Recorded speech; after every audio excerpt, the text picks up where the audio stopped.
64岁林青霞返台宣传，滚滚红尘，外界关心她婚姻状况。她说自己幸福美满，家庭和乐，替婚变传闻辟谣。另外难得返台，更不忘台湾美食，跟好友到民生社区吃蛋仔面。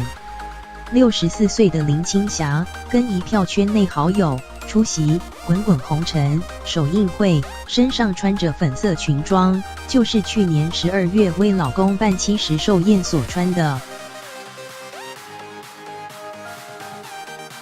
有传言说她跟老公行李员离婚，跟秦汉复合，在大陆低调领证。对此，林青霞在接受平面专访也回应，觉得这说法太好笑，应该没人当真，简直太离谱。至于外界关心她的婚姻，她也回应说自己幸福美满，家庭和乐。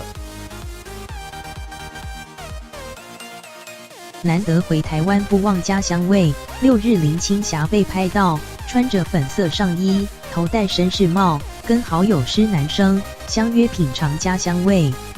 TVBS 记者还有民生社区这家蛋仔面店，这次林青霞返台的时候，也特地跟朋友来到这里用餐。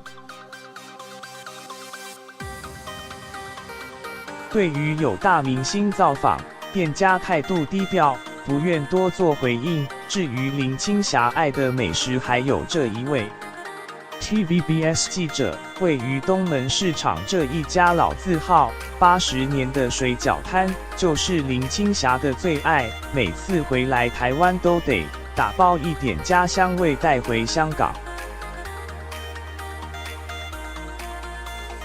民众是因为林青霞的关系才来买，刚开始是因为这样子，老板娘郭妈妈，现在都是她秘书来耶。她要的时候，她哪一天要回去的时候，她现在很怕人家知道。这次有订吗？这次还没有，她要走的时候才会讲。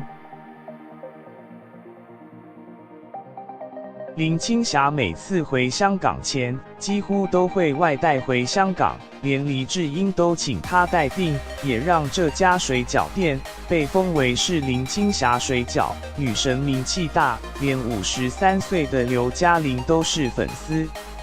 影星刘嘉玲、青霞姐跟秦汉两位都是我看他们的电影长大的。两人相差11岁，不过林青霞出道的早，刘嘉玲8岁的时候，林青霞就在拍戏。不管幕前幕后，林青霞所到之处，总能掀起一股青霞旋风，成为镁光灯关注的焦点。